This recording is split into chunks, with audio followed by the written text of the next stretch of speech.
My name is Karen Marshall, and I'm delighted to welcome you to our 2025 Speaking of History series on behalf of our president and founder, Lynn Sinclair, who's sitting right there, and the Kennett Area Center Board and the Kennett Township Historical Commission. So today, Clark Green will present Along the Red Clay, the surprising history of Anson v. Nixon Park. This program is presented with funding from Hadley. We thank Jesse Cox and Sheila Tekovac for their continued support. I saw Sheila. Our next two lectures will be on Saturday, November 8th, 3 p.m. here at the Kennett Library. Catherine Quillman will present Indian Hannah, the myth and reality. And on Saturday, December 6th, I promise you this time it will happen, at 3 p.m. at the Kennett Meeting House, not here at the library. We will have Bruce Matty and Mark Bowden talk Chester County history. On October 11th at noon, that's me. I'm going to be giving a talk about my book, Finding My Father's Footsteps. And for those of you, I think almost everyone in this room, our parents served in World War II in some capacity. And that impact on them, on their family, and what it still means to us today. And then we have a young member from our board who will be here with some very interesting World War II artifacts for those of you who are interested. And then our haunted history tour on Thursday, October 16th, will begin at 5:30. You can find details on all of these events at our KennettHeritageCenter.org website. So our Heritage Center Museum is open weekends from 12:30 to 4 p.m. through December, and we of course accept all forms of donations, and we thank you if you make them. The Kennett Historical Commission meets the first Thursday of every month at 7 p.m., and we're at the Kennett Municipal Building, and we also welcome anybody who wants to stop in. And now, I'd like to introduce you to Damon Sinclair, who's going to introduce our speaker. Thanks again.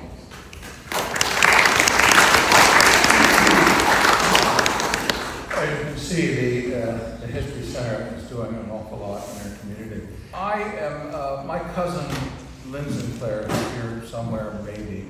She's the one who started, she's our founder, and she's the one who keeps it going, and it's a very nice nonprofit organization, and I recommend you go to the museum and see it. Nixon Park was a wonderful idea that was developed by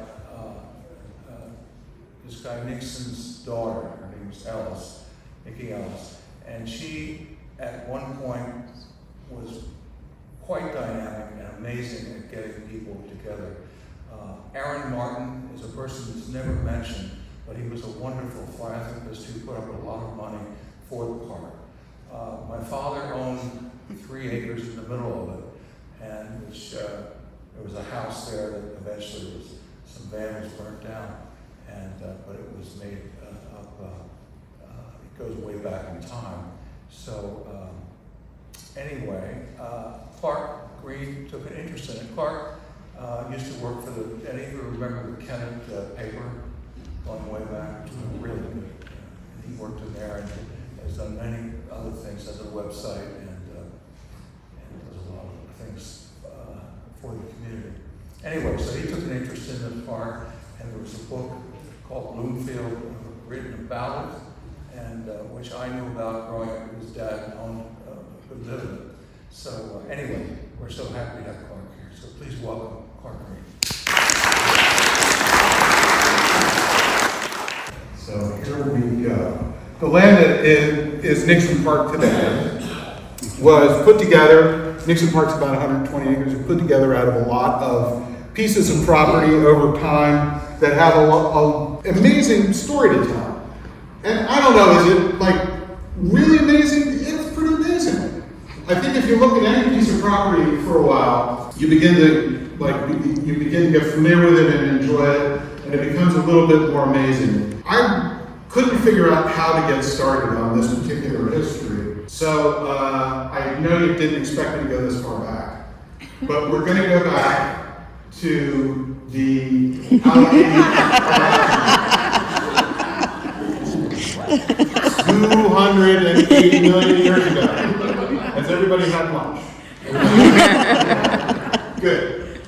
Why are we going this far back? Well, if you dust off your plate tectonics, The plate that was going to become Africa and the plate that would become North America collided, created mountains, right?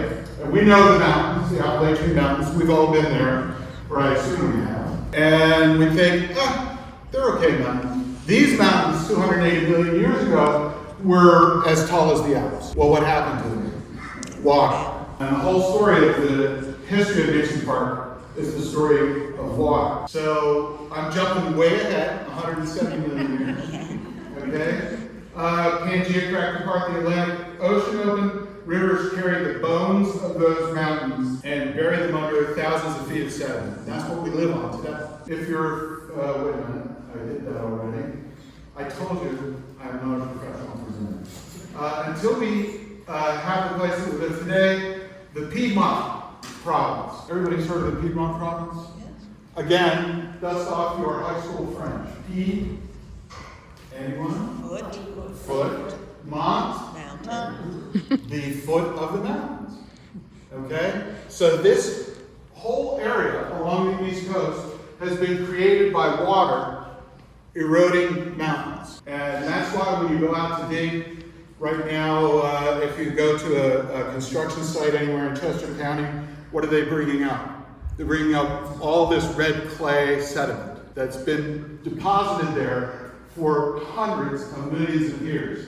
The water flowed down, flowed out to the ocean, created these incredible watersheds and waterways that we love so much. Now, whether this is common or not, to us it feels common, but this is an amazing landscape, and it's what really creates the park. Now we're skipping farther ahead to just 15,000 years ago, okay? And this is the end of the last glaciation. The ice sheets did not come down this far south. They were a little bit farther north. But what was happening at Nixon Park? What was happening at Nixon Park were the tundra plants and ice age animals that were grazing there, and probably, we think, people too. And when I say we, of course, I don't mean me, but the smart people think that there might have been people there, because recent discoveries have revealed that humans may have been in North and South America for much longer than we thought. And the Meadowcroft Rock Shelter out near Pittsburgh is a good point, where they found artifacts that are 16,000 years old. That's about, another 10,000 years from where we started in imagining people first came to this area. We don't yet have any artifacts of the people who lived at Nixon Park, so we don't have any direct evidence, but the regional evidence, I think, is a strong argument that they lived there. When they were asked who they were, these people said, we're the Lenape people, or the Lenni Lenape people, meaning we're people or we're the original people. And I think with a little bit of creative interpretation, somebody comes up to them and says, well, who are you? Well, we're people.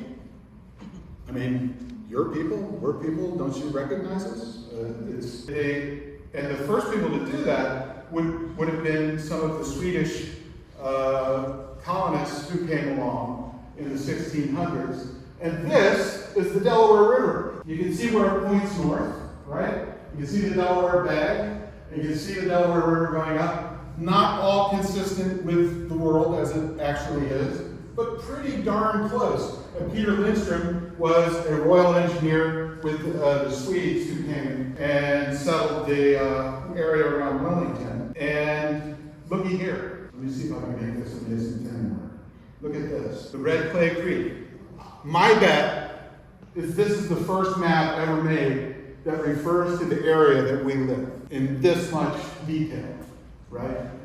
The Lenape name for the Red Clay Creek is also written there. I will give it a shot. Huascamensi Sippus, and possibly meant young tree stream. So take notes. Huascamensi Sippus is the name of the Red Clay Creek. You can go around and start saying that, and people will think, I don't know what they will think. But, you can definitely do it and lay some claim to it. Here's Lackawanna and Tiscahan, painted by Gustavus Cecilius in 1735 in the city of Philadelphia.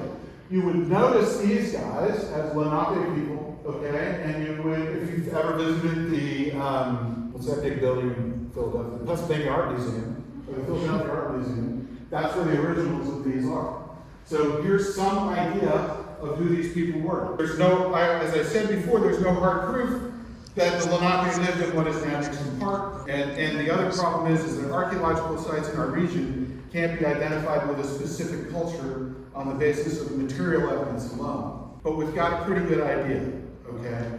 We tend to want to classify and arrange indigenous cultures according to rules that they were probably not familiar with. So we have to be careful in the way that we're looking at this and interpreting this. Here is Jock, a Muncie, Delaware. Delaware was the colonial name for the Lenape people. And this was drawn in 1645 when he had been taken to Holland. This has been one of the more difficult periods of the history of Anson Nixon Park for me to try and figure out how to represent to you. So I'm going to turn to somebody who is much more expert in it, and that is Joseph Marshall Becker. Does that ring anybody's bell? No? He was a professor of anthropology at Westchester University and kind of a leading light in interpretation of the Lenape people. He concluded that the Lenape story was misread and misinterpreted for ethnographers for about 200 years. And he was interested in going back to the original accounts of the settlers, the colonial people who came along, looking at those and trying to figure out and flesh out a better account of exactly who they were. The archaeology of the Lenape doesn't show the decline because by the middle part of the 1700s, they had all moved west. And they had probably started that move far before the colonial pressures that started them on that move, okay? Interesting thing about the Lenape people, I think we can say with a great deal of confidence, is they were very well adapted to getting along and doing what needed to be done in order to survive. They didn't disappear. Here they are today. The people who settled Chester County, the Quakers who settled Chester County didn't disappear. We're all sitting here, right? Some of you are descendants of them. Well, here's the descendants of the Lenape people. They live in several federally recognized tribes and nations in Oklahoma and Wisconsin and Canada. Some families and citizens of these nations are also spread across North America. And there are local groups and individuals who also claim Lenape heritage, and those claims may or may not be contested by the nationally recognized nations. So, good to know, they're just ordinary people like us. They're still trying to figure out who's who and maybe having an argument about that every once in a while. But here they are. We're pretty sure, I think we can say with certainty, some of them occupied the land that was Nixon Park. And there's so much more to tell about that story. I'm going to say this a few times. There's so many stories to tell and so much to tell about them that I'm going to rush along a little bit and try and cover the entirety of the history. Because now we're up to 1759, and we started 280 years ago. So that's pretty good. Here's a map of Pennsylvania. Excuse me. So this is the entire province of Pennsylvania as it was in 1759. And there's a lot of stuff I'm going to gloss over because it means going and researching deeds and things like that. And it's doing that, it's kind of like doing your taxes. It's important, but it's not all that much fun. And so you're going to have to just work along with me. Let's just say the land was granted and divided and sold and reshuffled until the parcels that became Nixon Park took shape. And I will save you from the excruciating details. But let's do a little excruciating detail here. Here's a blow-up of this map, and we can see some interesting things. Here's Kennett. This is Kennett Township, East Marlboro, Birmingham, New Garden. Look here. There's the Red Clay Creek. There's the West Branch. There's the East Branch. Here's where Kennett Square will be. Here's the Kennett Meeting. Here's I think that's called Parker's, which would have been an inn. And so this is just like a picture. I like maps a lot, by the way. This is just a picture of where we are around 1750, 1760. What's going to happen next? We should all be reasonably familiar with it. Here's John Montgomery's 1777 map. Operation of the British Army from the 25th of August to the 26th of September, 1777. I think this has been covered a lot in a lot of these talks, and you should be reasonably conversant with the fact that the British camped in our area during the campaign that precipitated the Battle of the Brandywine during the Revolutionary War. So I'm not going to belabor any of those facts. Here is a map of Kennett Township, and all those red dots are farms that were predated or that were plundered by the British Army. Okay? The one to note, because it has a direct connection to Nixon Park, is this parcel right here. Okay, you can see where Kennett Square is. You see this parcel right here, and that parcel belonged to Francis Swain. And if you've been around for a while in Kennett Square, you've heard the name Swain, right? Probably a number of times. But Francis Swain was a saddle tree maker, and he improved that farm. It was plundered by the British, and he received recompense on that, and the farm got back up on its feet. And then the part I promised that I would gloss over, the land goes from this guy to that guy, and this guy to that guy for a little while, and then we end up towards 1790s, okay? And here's another state of Pennsylvania by Redding Howell. Compare it to the earlier one we saw, because I know you took a picture of that one because it was that exciting. But you can see things are beginning to get a little more organized, and we're seeing a lot more in the way of population moving into the state and into the county. And do I have a blow-up of this? Yes, I do. Okay? We're looking here, and we start to see some interesting developments. Once again, let's look for the creek. Okay? Here's the Red Clay Creek, and instead of it down here, Red Clay Creek. I'm not going to digress, but here's East Marlboro Township. Here's Simply Square. So this is before we could afford the Kennett. And here's Kennett Township, here's New Garden. But now we're starting to see a little bit more development, and we're starting to see that the giant lands, so I mean, the land began with a land grant to Letitia Penn, and then it was divided and subdivided and sold and resold and combined over time. But this kind of gives you an idea, because we're getting close to the next reasonably important thing that happened. That was the introduction of the Chambers family. The Chambers family was involved in the wool trade in England. They first came to London Grove, and then in 1790, William Chambers married Susanna Pusey. Together, they moved to the property along the east branch of the Red Clay Creek called Other Place. How many of you have heard of a place called Other Place? Oh, good. At least something. So, I'm not making it up. All right? This is a map. This is like a modern map of the park. You can see the yellow boundary here. Okay? That's the property of the park. Other Place was right about here. Other Place was a log cabin, basically, that was built before the Chambers got there. And I checked it all out. I know who built it and everything. It's just not that important right now, okay? But the Chambers bought that property, and then they would later expand to Bloomfield, okay? And there you can see where Bloomfield was, right about the parking lot of the park. So get yourself oriented, because we're doing a lot of maps. Here is the big pond. Here's the little pond. Here's the parking lot. Here is the park entrance road. Here is Walnut Street, and here's the fields and the landfill and everything. So that should get you a little oriented. And now when you go to the park and you want to know where Other Place was, you can say, I saw it on the map. That's the one. Okay?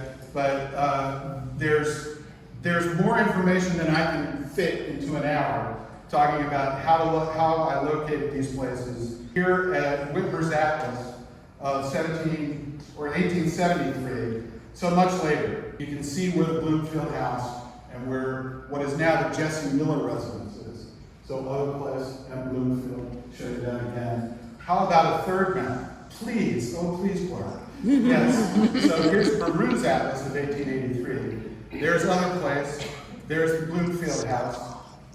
Other place this time noted with a much clearer outbuilding of some kind. I love maps. Okay, so we'll get back, and we'll actually get to see that map again. But anyway, let's take a look. This is a Bowen's 1847 map of Chester County. And let's take a look at this map. Go way up on the Red Clay Creek. See Taggart's Crossroads? Anybody know what that is now? That's Willowdale. Good for you. Get her name. Taggart's Crossroads, and then you come over this way. Hadley's SM. Anybody want to venture a guess? Sawmill. Hadley's Sawmill. That's the first one you see on the Red Clay Creek. If you haven't found it yet, it's right here. Okay? Then you come down the Red Clay Creek, and what do we come to? The Chambers Factory. So the Chambers are right here, and come down here, and we keep going, and we get to Pierce's Paper Mill. We keep going, and we get to Zachary Taylor's grist mill. All right, so that's what, 1, 2, 3, 4 different mills on, a couple, 3 miles of the creek. And then if you go over to the west of the creek, you see Wollaston. See what happened at the top? Wollaston's grain, or grist and sawmill. Webb's grist mill.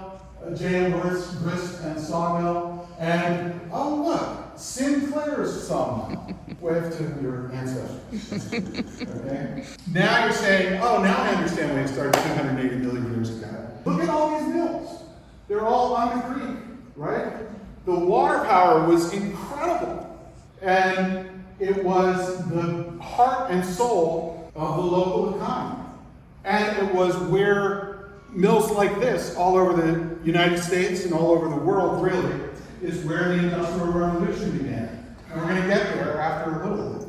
Now, we're going to be talking about the Chambers. And I'm going to disobey 3 rules of presenting, even though I am not a professional presenter. The first is showing you a blank slide. Okay? The second is digression. I'm going to digress from telling the story. What, you haven't already? No, I have not. You are not professional presenters either. So I'm going to digress. And then third, I'm going to engage in a diatribe. So you're going to have to just work with me here for a little bit. Because we're going to need to talk about the way Quakers named their children. Okay? They had, as far as I can find out, and I haven't scientifically proven this yet, but they had basically 3 rules. Never use junior or senior. Okay? This is like in the 1700s, 1800s. Never use junior or senior. See if I'm right. How many of you have done genealogies? You know what I'm talking about. They don't use, even if they use junior and senior, it doesn't show up in the records, right? And the second one is middle names are for other people, not for us. I don't know. Were middle names too fancy for Quakers? I don't know. But there's not a lot of middle names out there. Some of them maybe adapted them a little bit later in life, but if you go through the records, not a lot of middle names. Then the third one is the one that really chaps me, and that is, when in doubt, use a name that we've already used 20 times. Okay? And, I mean, this way, the family tree kind of looks like a hall of mirrors. You're thinking, this is ridiculous. I don't know why I'm listening to this guy. Let me give you an example. Here's John Chambers and John Chambers. One is the father of the other. They can't be the same person, right? Anyone want to guess which is the father? No, the guy at the bottom is the father. And that's his son, John Chambers. All right? The internet's a wonderful place until you try and figure out who the heck a Quaker is, okay? Because you say John Chambers from Kennett Square. Oh yeah, it was this John Chambers. No, it was that John Chambers. No, it was this John Chambers. I'm telling you. All right, so somebody has done this. Somebody has done this and found this out, right? I can't be the first person. Here, take a look at these 2. All right? Here's Cyrus Chambers and Cyrus Chambers. Not the same guy. Oh, I like that picture. Not the same guy. This Cyrus Chambers is that Cyrus Chambers' uncle. Okay? But they have the exact same names. And they're from the same family. Go look online. The picture that I found of this guy, good old Uncle Cy, who we'll call him from now on because it makes it easier, has some denotations on it that indicated that it was that guy. All right? Now you're saying, still, I don't get it. Well, remember, we're in a digression and a diatribe. So here we go. How about the Ruth? This is Ruth Ann Chambers, Aunt Ruth Ann Chambers. I don't have a picture of the other Aunt Ruth Ann Chambers. From the same family, this is actually the first Aunt Ruth Ann Chambers niece, okay? The first Aunt Ruth Ann Chambers was the first teacher that Mayor Taylor ever had. But no, what happens is they kind of blur together in the records, so you have some kind of mythical Uber Ruth, okay? A Quaker school teacher who apparently lived for 150 years. Take a look at these two. And this is terrorism. I mean, this is just absolutely terrorism. All right, up at the top, we see Hannah Thompson Crosdale. Hannah T. Crosdale. She was a doctor. That's Dr. Hannah Thompson Crosdale. Guess what? Dr. Hannah Thompson Crosdale. This is a conspiracy. It's meant to drive historians crazy. All right? They both have exactly the same name. If you go and look for them online, guess what you're going to find? You're going to find the first one is the grandmother of the second one, right? And you're going to end up publishing a biography of an 18th century doctor moonlighting as a 20th century biologist over the period of about 150 years. Quakers were unusually thorough at keeping records and meeting minutes and disciplinary notes and marriage certificates and births and deaths. If you sneezed at a meeting, it was in a note somewhere, right? And you can still find them today, but they just didn't tell you who sneezed. Whether it was John or Hannah or Cyrus or Anne or Anne. I don't know. That ends the diatribe, except for the idea that if you don't double check all of this stuff, you're going to create the dreaded Frankenquake. You got to do a little bit better than that. You're going to create the dreaded Frankenquake. Right? And the genealogies are full of them, they just will not die. So, I have warned you, I have digressed, and now we're going to move up before we talk about the Chambers family, and we're going to move up to the summer of 1814, when the War of 1812 was how many years old? 2. 2, good. Everybody's paying attention. So, at 5 o'clock on Saturday afternoon, right here from Philadelphia, the first troop of cavalry and the state fencibles. This morning, part of the first troop of horse left this place for Turkey Point, and part for the Red Lion. The state fencibles left here about 8 o'clock a.m. this day for Kennett with 1T Square. The second company of Washington Guards from Philadelphia arrived here this morning on their way to Kennett with 1T Square. What's going on? So, it's 1814, and in the summer of 1814, does anybody remember what happened? The burning of Washington, okay? And then the Philadelphia starts to panic because they say they've burned Washington, they're going to get us next.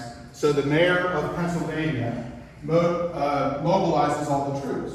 And they mobilized the militia. This is when all the men of a certain age had to serve in the militia.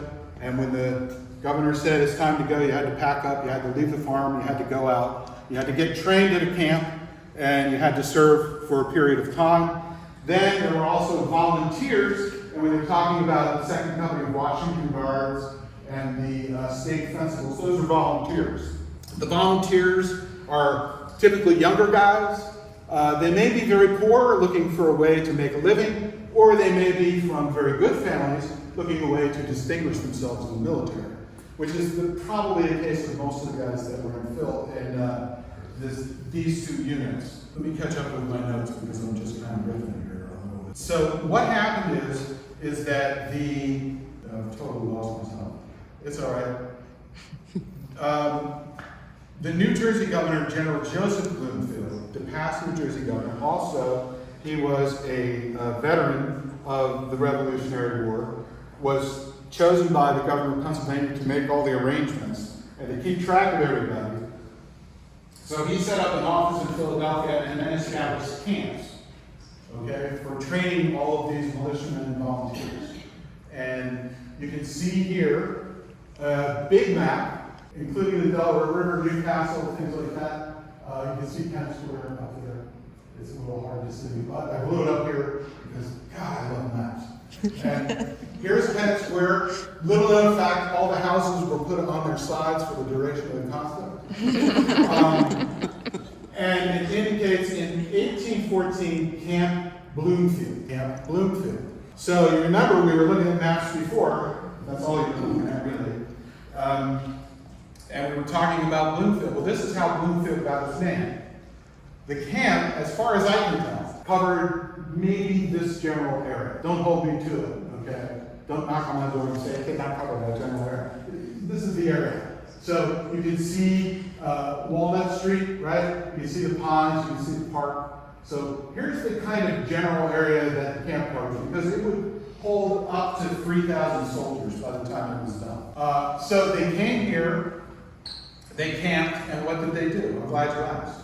The life in camp was rigorous, and they did everything that soldiers complain about having to do when they're in training. This is Camp DuPont. I'll answer your question about that in a moment. But this is what, this is an idealized version of what this Camp Bloomfield would look like. And you can see the sutlers coming to sell stuff to the soldiers, and some guys standing guard, and various cavalrymen cavorting about, and soldiers all lined up like they love to do with muskets. Tents everywhere, some guys wandering off to do something nefarious, who knows. But this is an engraving that was made by the soldier, that was made to go with a book of martial music that was published by the soldiers who were at Camp Bloomfield. Because Camp Bloomfield was later moved down to the Brandywine, where it became Camp DuPont. You can just see it right there. Why did they move to the Brandywine? Because DuPont power right down there. So they figured, the heck with Kennett Square, their houses are all backwards, and we're going to go down and protect the power, right? So the camp here lasted about 3 weeks, and they picked up and they left. In the way of armies and militaries everywhere, they changed their mind very quickly. They made everybody pick up the camp and they moved it down to Bloomfield. And let me tell you, so 3 weeks after they started the camp, they had to move. Okay, well, here's Frederick Billy, and here's Uncle Si and Chambers. Remember we talked about them? All right, there we go. So, 14-year-old Frederick L. Billy came from Philadelphia with his father by stagecoach to visit Camp Bloomfield. They had friends who were part of the volunteers, and so they came out on the stage, for a jolly old time visiting the camp. Another 14-year-old, Cyrus Chambers, lived nearby on his family's farm. Cyrus was still in another place because the move to the Bloomfield farm hasn't taken place yet. So he's 14 years old. He lived near his family's farm, and he became a daily visitor because he's 14, and there's soldiers right over there. Okay. More than 70 years later, in 1887, newspapers in Westchester and Canton reported the return of Frederick L. Billiam, who is now quite an elderly man living in St. Louis. He hadn't been back since his teenage visit, and he called upon his contemporary, Cyrus Chambers, who he had met when he was here visiting Bloomfield. And Cyrus remembered, they both sat down and they talked to the newspaper reporters, and they told them about the camp. Cyrus remembered troops visiting his farmhouse and other stories of the camp, and a harrowing incident where one of the boys from town was watching and got hit by a stray musket ball, and the army surgeon had to take it out of him and save his life. And the impression that the militia companies, remember I was telling you about the difference between militia and the volunteers did not really care for the militia. They didn't want to camp with them, they didn't want to be directed by their officers, and so Chambers remembers that they were regarded as such great thieves that the volunteers drove them off to Newburgh, where apparently all thieves belong. That's a joke. Okay. So, long after the camp was there, was still remembered, it's still remembered today. If you go up onto Cypress Street, you'll find a marker that was placed there back in the 1940s that you notice that there was a camp during the War of 1812. Now, Jack Chambers, Uncle Jack Chambers, who was the John Pusey Chambers, who was the son of the other John Pusey Chambers, who we looked at, said that his father, John Pusey Chambers, befriended General Bloomfield, and that's how the house got its name. That's how the farm got its name. Impossible. Couldn't have happened. Bloomfield never came to Kennett Square. I'm 99% positive of that. He was in Philadelphia administering things, but it certainly is, I think Uncle Jack just had the wrong end of the stick. But it certainly is likely, if not a dead certainty, that Bloomfield became Bloomfield because of some association with the War of 1812. So why do we know so much about this place? Other than my wonderful research, we have this book, and Dana mentioned it to you in the beginning. We know so much about the Chambers family because of this book. Bloomfield Memories and Records. It was published in late 1920. It's full of stories for the people who grew up in Bloomfield and the broader family who spent so much time there. I have it all done in a PDF. If you want to read it, you can read it. I'm going to hit some high spots because it's a charming story. But we'll go through and we'll take a look at some of the high spots in it. This book was written and published by these three, who were the eldest family members in the residence of Bloomfield during a reunion held there in August 1920. So you're looking at Aunt Ruth Ann Chambers, and she is now Ruth Ann Chambers Huey. Alice Jackson Chambers, the wife of John Thompson, Uncle Jack Chambers. Okay, is that all clear? And you know who everybody is. So these are the three eldest members of the Chambers family who still live at Bloomfield in 1920. We met them before. Well, we met John. I didn't really introduce Hannah to you. John Pusey and Hannah Thompson got married in 1817 at New Garden Meeting, by the way. And they began their married life that year at Bloomfield. He built the house for her and brought her to Bloomfield. And this was after his father, who originally bought other place, died and left John, the eldest son, the property that would become Bloomfield. This is, thank you to Damon, this is a picture of the Bloomfield house around 1978. Does anybody remember this house? This here. Excellent. Okay. Is that the house? The family grew, and so did the house. In 1833, so the center part was the original part in 1817. In 1833, the eastern end, built of bricks made on the farm using clay dug from the meadow below the barn, was completed. And in 1856, so the eastern end is the farthest away from us. In 1856, the western kitchen end, constructed from fieldstones, finished the main structure. And in this expanding home, 13 children were raised. And the house and grounds became the hub of family life and a setting for significant family gatherings. Here is the inside of the house that's featured in the book. There's Uncle Jack with his guitar. There is a clock, the story of the clock is told in the book. And there's Aunt Ruth and Alice Jackson Chambers right there, all around the fireplace. Looks like a wonderful time. Here is a picture of the house from around 1920. You can see it back there in the trees. You can see the porch, and you kind of make out the center section right there. You can see that there's a road in front of it. You can see right here, and here is part of the race that supplied the mill. Okay, and we're going to talk more about that in a moment. But that road right there is probably kind of like follows the entrance road today. The entrance road was probably built near the roadbed of that road. The whole map of the park is kind of a palimpsest. It's been written over and written over and written over so many times, it's sometimes hard to tell what's going on. Here's a major reunion that took place, the first big family reunion in 1870. And you see the house again, you see the center part, and the two wings that were put on there, and all the chambers gathered there. As I said, there were 13 children. John Pusey Chambers and Hannah Thompson Chambers had 13 children. Here is the reunion held in 1920. And you look in the middle, and you see Aunt Ruth and Aunt Alice and Uncle Jack right there. Way over here. See that young lady sitting over here? As far as I can tell, that is Dr. Hannah T. Chambers. That's the grandmother. Looking at other pictures of her, I'm pretty sure that's her. Her grandmother had passed away by the time this reunion came along. There was existing at the time on the property when it was bought by the Chambers a small fulling mill. And fulling is an operation you do to wool before you spin it into yarns and things. And this is a drawing of the old mill. Anybody recognize Charles Sumner name? I couldn't find anything about him, but this is from the Bloomfield book. Once he had Bloomfield, John Pusey Chambers added a lot of capacity to make cloth and spin yarn. They constructed a sawmill on the south side, and he installed what was reportedly the first circular saw in Chester County to cross-cut block slabs for firewood. So the sawmill would have been an up and down kind of sawmill, right?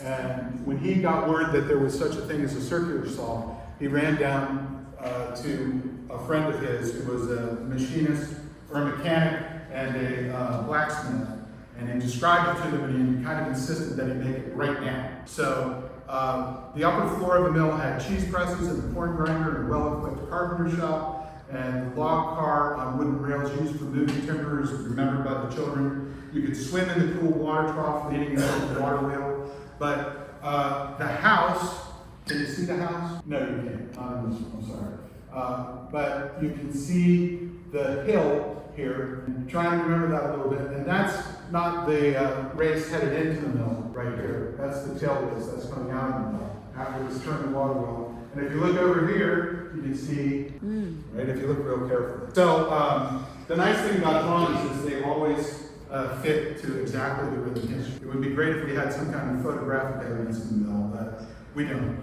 How about this for fun? This is where you can see the house again in the background. There was an oak tree near the mill race, a big giant swing. Everybody could get on the swing and swing over the mill race. And it was reported in the book that several times children managed to land in the mill race off of the swing, probably intentionally. I know that would have been me.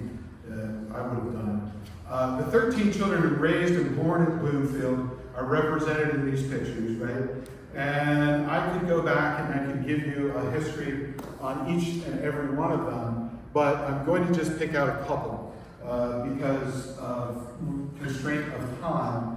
But I am happy to share all of the different stories of them to anybody who would be interested. And I have to wait again because for some reason I've transgressed the unwritten law. So I will wait. There were 4 of the children who died before they reached too much farther into adulthood.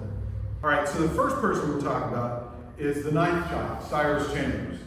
And we've met Cyrus before during the diatribe, if you remember. So Cyrus was noted for his mechanical ability from a very early age. He was quite a prodigy.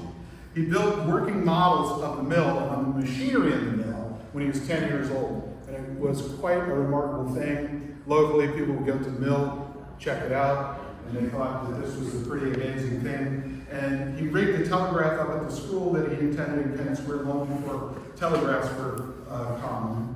At 16, he constructed a miniature steam engine of gold and silver. And you're looking at it right here, okay? Look at the size of it. That's 1 inch.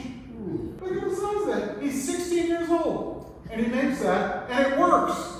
Okay? That's just not like a model. That's a working model of a steam engine that he made. And he was working for his brother, Edwin, at the time. Edwin was a dentist in Kennett Square. And I'm wondering, I wonder if Edwin and Cyrus had a discussion about all the gold and silver and where it was going. But this was a big deal. And it ended up in the Columbian Exposition. And finally, it ended up in the collection of the Franklin Institute, where I haven't been able to figure out if it's still there. But this is from a postcard from probably the 1940s or 50s. That is really, I still think that's pretty impressive. But what Cyrus would do is he became an inventor, and no surprise. And he and his brother Edwin established Chambers Brothers and Company in Philadelphia. And the first item they produced was a patented paper folding machine that Cyrus invented. Think about this. Until they had this machine, all the books, all the newspapers, everything like that, they were coming off the press and they were being handed to people who hand folded them. He's the one who invented a paper folding machine. And he did very, very well with it. It kind of revolutionized the printing industry, at least to a certain extent. And that was in 1857 they started that company. In 1858, Cyrus patented the Chambers brick machine. and the company built a foundry to supply its own castings, and these machines were widely adopted in construction. So Cyrus was the star of the show as far as the Chambers Brothers Company goes. He was the inventor, but Ed went back to the enterprise with his money to get them started. They had a factory in Philadelphia for many decades, and they did very well. And they brought at least three of their other brothers into the company along the way. That was Cyrus's story, really the creation of the national industry. We met Hannah before. She was born in 1835, and she followed an interesting professional path for a woman at the time. She enrolled in the Women's Medical College of Pennsylvania, where she graduated in 1867 and went on to hold posts in surgery, obstetrics, and gynecology. She lectured and published and helped establish a woman-run dispensary in Philadelphia. She also served as a consulting gynecologist to the Frederick Douglass Memorial Hospital, which trained African-American doctors and nurses, and was, of course, one of the first institutes to do so. She was widowed early, and she raised 3 children into the bargain. And you know that she has a very impressive career in her own right, but she is not the only Dr. Kennett T. Crosdale. Her son, John Crosdale, practiced medicine in Chester County, and her granddaughter, Dr. Hannah T. Crosdale, has a pretty impressive career as well. Born in 1905, she became a pioneering biologist. She was the first woman to get tenure at Dartmouth College, and she lived until 1999. So that kind of brings the whole Chambers history and family a little bit into our era. Ruth Ann, we've talked about them before. Ruth Ann studied in Millersville. She taught school in Wilmington. John Thompson was born in 1842. John Thompson Chambers, Uncle Jack.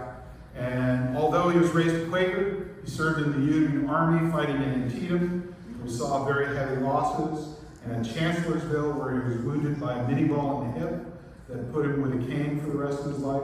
And he later became a farmer and a machinist. And Uncle Jack was remembered for his music and his storytelling. And he wrote the story of Bloomfield, where he and Alice, his wife Alice, lived out their years.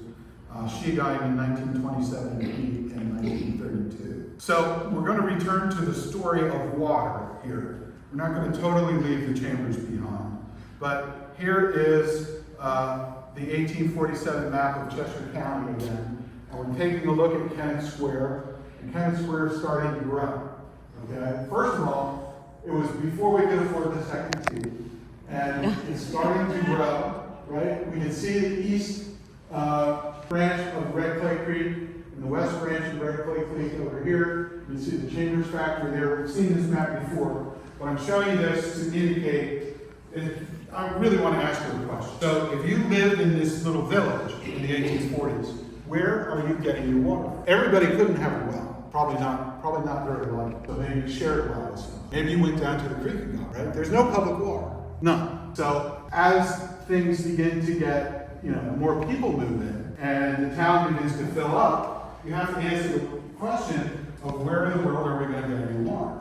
And so as the population density increased, waterworks had been constructed in a few major cities and larger towns by this time. This is the 1840s. Think about this, okay? There's no indoor plumbing, right? And big cities like Philadelphia have a waterworks, but not little towns. So a number of prominent citizens in the village of Kennisburg, it's not incorporated yet, incorporated their own water company called the Pure Spring Water Company in 1842. It was the second enterprise of its kind in Chester County. So, wow, he really likes maps. So we'll take a look at this for a moment, and I want to point out to you, number one, it says waterworks. It's a little complicated, and if we took a lot of time, I could explain the layout of the streams and everything like that. The Chambers Mill is getting water out of the same stream that the waterworks is.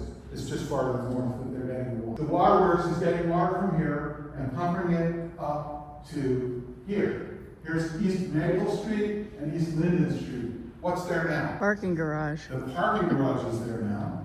Before there was a parking garage, let's test old-time knowledge. What was there? Police station, and more importantly, the water tanks. Not that the police aren't important, they're here. There were 2 big water tanks there. right? And before the parking garage was built. And those water tanks were on the same site as the Pure Spring Water Company reservoir was, okay? From the Pure Spring Water Reservoir, they had a limited number of pipes going out and around town, and they had street hydrants. You grabbed a bucket or a pitcher or whatever, you went out to the street hydrant, filled up your water, and took it back into the house, because it's 1847 and there's no indoor plumbing, okay? We still have the little house out back, and we're not having indoor plumbing in the house. No cold water, let alone hot water. The number 4, just take a look at that and note that there is no dam there right now, okay?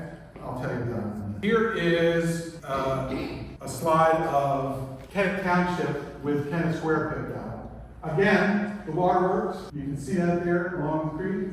And what was happening there, they started out with a ramp pump and then they went to a steam pump. And they were pumping it up to the reservoir up where the parking garage is now. And they were running out of water because there were more people coming to Kennett Square. The chambers rebuilt the mill. They were using more water. And they didn't know what to do. They went to Uncle Jack Chambers and they said, how about selling us the mill and the water rights and everything outright? And he said, fine, my price is $18,000. And they said, that is too high, we're not going to do it, right? And so think about all the small town stuff that has happened since you have lived in this area, right? If you've lived here for 40 or 50 years, you know what I'm talking about. Things, the strum and drang, and why are they doing it that way? I don't know, why are they doing it that way? You understand what I'm saying? This is a big argument in town. Buy the Jackson mill. He wants $18,000 for it. Consarn. Well, we're not going to buy that mill, so where can we go? Well, they don't have any other place to go except the west branch of the Red Clay Creek. And over there is the Sharpless Mercer farm and mill, and he sells for $13,000. So the waterworks have to get moved over to the Sharpless farm. They're pumping it, a considerable distance more over here. There's arguments, well, that water from the west bank, the west branch is terrible. It's just not right. It's not the same water. Well, we can't get the water from over. You can imagine everybody having arguments at the barber shop about how they spent $13,000 to do this. And then they had to go out and buy a steam engine to pump the water, and then they had to hire a guy to stand there and oil the steam engine. All this is happening. The next development in this interesting story, I hope it's interesting, my God, is in 1873, something happens. Does anybody know what happens in 1873? It's a big banking crisis. Okay? So the 1873 banking crisis comes along, railroads go bankrupt, people are going bankrupt all over the world, including the Chambers family. So Uncle Jack Chambers had been trying to make a grade of asbestos paper at the mill. He had investors and business partners who were just wiped out by the bank crisis in 1873, and so was he. The mill goes into receivership, and the borough guys go, oh, all we have to do now is go to the auction, right? So they go to the auction, they buy the whole property for something around $4,000 or $5,000, right? Thankfully, later on, you notice that now we see that Mary A. Jackson owns the property. And Mary A. Jackson owned a lot of property around Kennett Square. And that was the mother of Alice Jackson, who became the wife of Uncle Jack Chambers. And so she purchased everything except the waterworks so that they could continue to live in Bluefield. Okay? And you see that little house right there. You know what Bluefield is by now, right? The little house above the waterworks. So that's how they were able to stay there, even after this real big giant financial tragedy. Here's a slide from 1908, because the waterworks worked the same way for the next 40 or so years.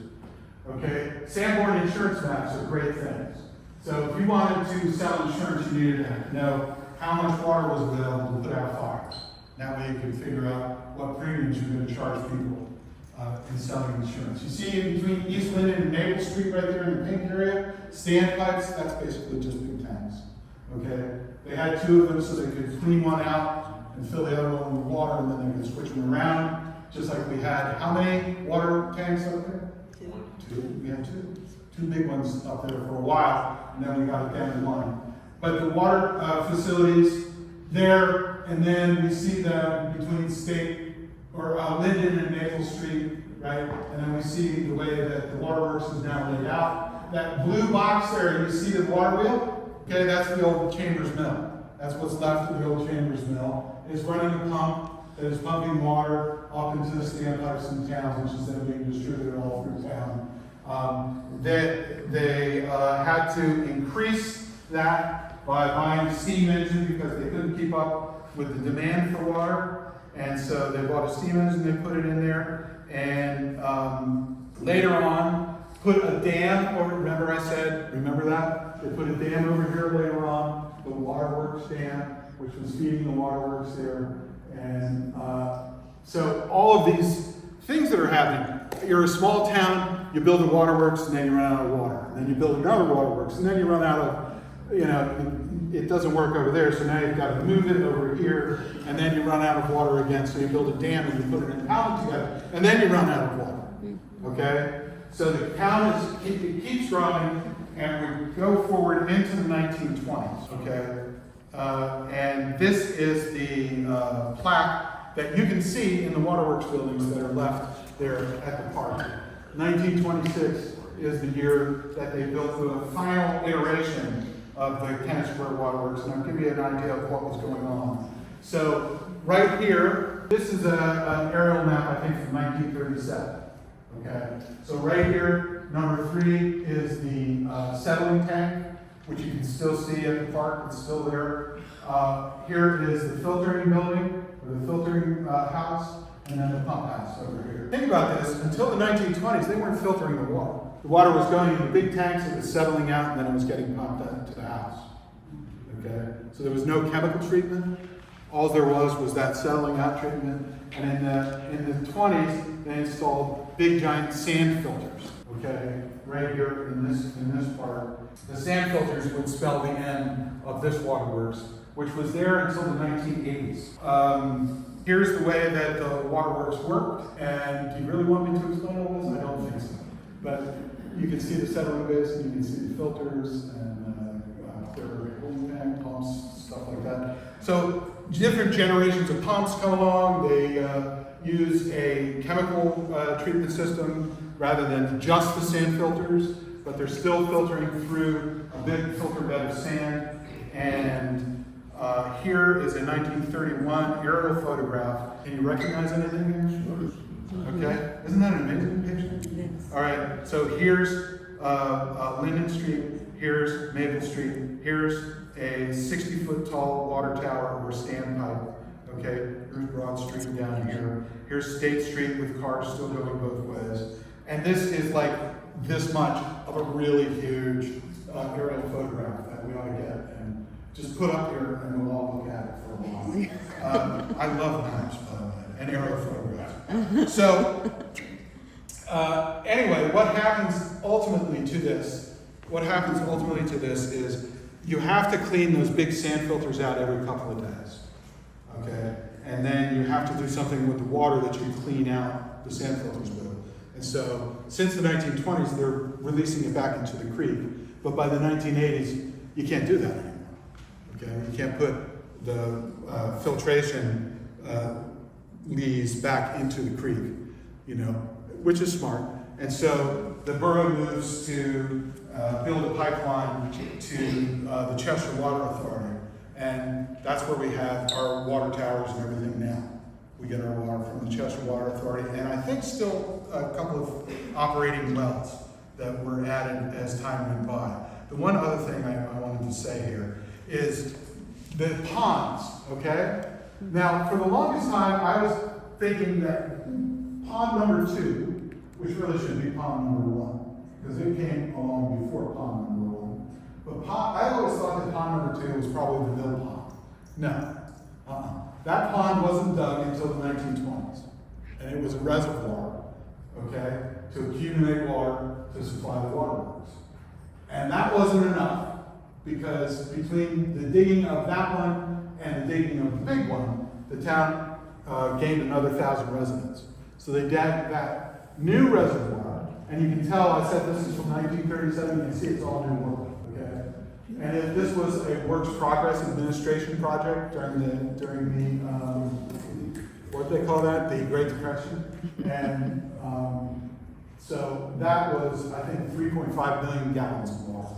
And they're still there today, and they've kind of reverted to nature in a wonderful, wonderful way.